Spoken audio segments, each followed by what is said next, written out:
NCP কে যদি Kings party বলা হয় তাহলে তো ওই বাস্তবতা যদি আমরা বলি তাহলে তো খুব স্বাভাবিকভাবেই আপনি যদি বিএনপির দেখেন বিএনপি কিভাবে কোন সময়ে জন্ম হয়েছে, কোন বাস্তবতায়, কোন পরিপ্রেক্ষিতে, তখন কারা ক্ষমতায় ছিল, ক্ষমতায় থেকে কিভাবে কি করেছে। তো আমাদের মনে হয় আমাদের এই বিষয়গুলো আমাদের বিতর্কের বিষয় হওয়া উচিত না। এনসিপি এককভাবেও আগামী নির্বাচনে যেতে পারে, কোনো অ্যালায়েন্সের মধ্য দিয়ে নির্বাচনে যেতে পারে। তবে যদি সেটা অ্যালায়েন্স হয় তাহলে সেটা হবে একটা ইলেকট্রাল আন্ডারস্ট্যান্ডিং। এনসিপি, জাতীয় নাগরিক পার্টি এনসিপির নামেই নির্বাচন করবে। এনসিপি তাদের, আমরা যেটা প্রত্যাশা করছি যে আমাদের প্রতীক শাপলা, শাপলাতে আগামী নির্বাচন করবে। শাপলা প্রতীক দিতে আইনগত কোনো বাধা নেই।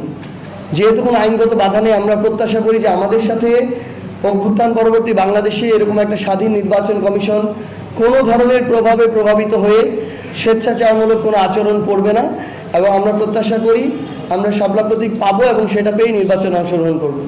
শাপলা ওই তালিকায় অন্তর্ভুক্ত করা নির্বাচন কমিশনের কাজ ছিল এবং এখনও তাদেরই কাজ। তারা যদি চায় এই তালিকা তারা আইন মন্ত্রণালয়ে পাঠিয়ে 1 সপ্তাহের মধ্যে সংশোধন করবে, তারা এটা করতে পারে।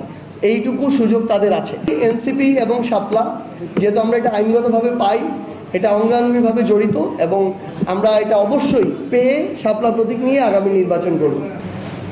আমাদের জায়গা থেকে মনে হয় যদি আমরা জুলাই সনদের বাস্তবায়নের যে আইনগত ভিত্তি এবং নিশ্চয়তা সেটি যদি আমরা পাই, আমরা যদি বিচারের যে প্রত্যাশিত অগ্রগতি, যে শেখ হাসিনা সহ যারা এই খুনগুলোর নির্দেশদাতা এবং সরাসরি সংশ্লিষ্ট এরকম গুরুত্বপূর্ণ যত অপরাধী আছে তাদের বিচারের রায় আগামী ডিসেম্বরের মধ্যে কার্যকর হবে এবং প্রকাশিত হবে, আমরা সেটার অপেক্ষায় আছি।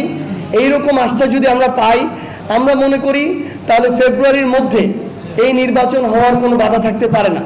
যদি এগুলো হওয়ার পরও কেউ এই বাধার গল্প শোনায়, আমরা মনে করি এটা তাদের এখানে একটা প্রোপাগান্ডা আছে, এখানে রাজনৈতিক কোনো অসৎ উদ্দেশ্য আছে, যেগুলো করে তারা বাংলাদেশের মানুষের মধ্যে একটা অস্থিতিশীল তৈরি করতে চায়। সেটা আশা করি এই বাংলাদেশে, অন্তত অভ্যুত্থান পরবর্তী বাংলাদেশে ভারতীয় প্রোপাগান্ডা বাজ কোনো মিডিয়া কিংবা অন্যান্য কোনো এজেন্সি এই সুযোগ পাবে না। কিন্তু এই মুহূর্তে আগামী নির্বাচনের বাস্তবতায় এনসিপির স্পষ্ট অবস্থান, আমরা উচ্চ কক্ষে পিআরের পক্ষে, এই মুহূর্তে নিম্ন কক্ষে পিআরের পক্ষে নই।